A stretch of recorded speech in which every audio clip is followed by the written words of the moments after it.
24ஆம் தேதி இரவு பின்னரம் 5 மணியிலிருந்து இரவு 10-11 மணி வரைக்கும் கிட்டத்தட்ட ஒரு 200-300 தரம் திரும்ப தொலைபேசி அழைப்புகளை எடுத்து தமிழரசு கட்சியினுடைய பிரதேச சபை உறுப்பினர்கள் என்று சொல்லப்படுகின்றவர்கள் படுகேவலமாக என்னை கொலை அச்சுறுத்தல் விடுத்த ஒளிப்பதிவுகளை நான் ஏற்கனவே சமூகங்களுக்கு தந்திருக்கிறேன். ஏனென்றால் கட்டாயம் இந்த அரசியல்வாதிகளுடைய உண்மையான முகத்திரையை கிழிக்க வேண்டிய இந்த அரசியல்வாதிகளுடைய அடியாட்களுடைய முக்கியமாக சுமந்திரன் ஸ்ரீலங்கா இன்சூரன்ஸ் லைஃப் மெடிசாம்புடன் என்றால் பிடித்த மாதிரி வாழ்க்கையை வாழலாம்.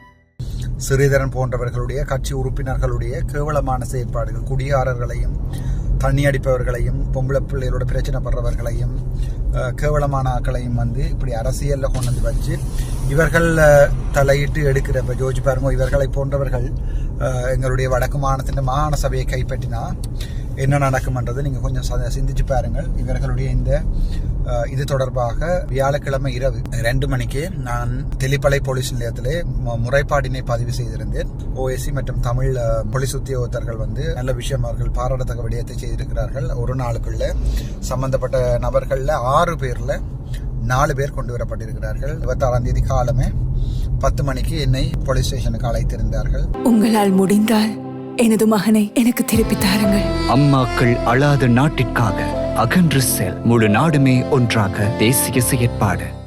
நான் என்னுடைய சட்டத்தரணி கௌசல்யா நரேந்திரன் அவர்கள் சகிதம் போயிருந்த போது ஓஎஸ்சி என்னுடைய முறைப்பாட்டை எதிர்த்தரப்புக்கும் வாசித்து காட்டினார். அதை சிங்களத்தில் வாசிக்கப்பட்டு தமிழ் போலீஸ் உத்தியோகத்தர் ஒருவர் அதை தெளிவாக அவர்களுக்கு வாசித்து காட்டினார். இதில் தெளிவாக சொல்லியிருக்கிறேன் இவர்கள் இந்த மாதிரி என்னை மரண அச்சுறுத்தலை ஏற்படுத்தினார்கள் என்று. அதுக்கு வீடியோ ஆதாரங்களாக 24ஆம் தேதி காலமை உடுவில் பிரதேச சபையில் இவர்கள் என்னை தேடிய வீடியோக்களும் அதன் பிறகு தொலைபேசியிலே நாங்கள் வந்தது உனக்கு அடித்து மூஞ்ச உடைக்கத்தான் உன்னை போடுவோம் என்று சொல்கின்ற அந்த விடயங்கள் எல்லாமே தெளிவாக நான் இதில் சமூக ஊடகங்களுக்கு என்னுடைய பஃப்ரா யூடியூப் வாயிலாக தெளிவாக உங்களுக்கு இவர்களுடைய மோட்டிவ்ஸ் இவருடைய எண்ணம் எல்லாமே தெளிவாக உங்களுக்கு நான் போட்டிருந்தேன். உங்களுக்கு தெரியும் யாழ்ப்பாணத்தை பொறுத்த வரைக்கும் இந்த வாள் வெட்டு ஆக்களை வெட்டுதல் வீடுகளுக்குள்ள பூந்து வாகனங்களுக்கு எரியூட்டுதல் இப்படியான தேவையில்லாத வேலைகள் எல்லாம் யாழ்ப்பாணத்தில் படுமோசமாக நடந்து கொண்டிருக்கிறது. இதை போலீசார் கட்டுப்படுத்துவதில்லை என்ற ஒரு பெரிய குறைபாடு ஒன்று யாழ்ப்பாணத்தில் இருக்கிறது. நான்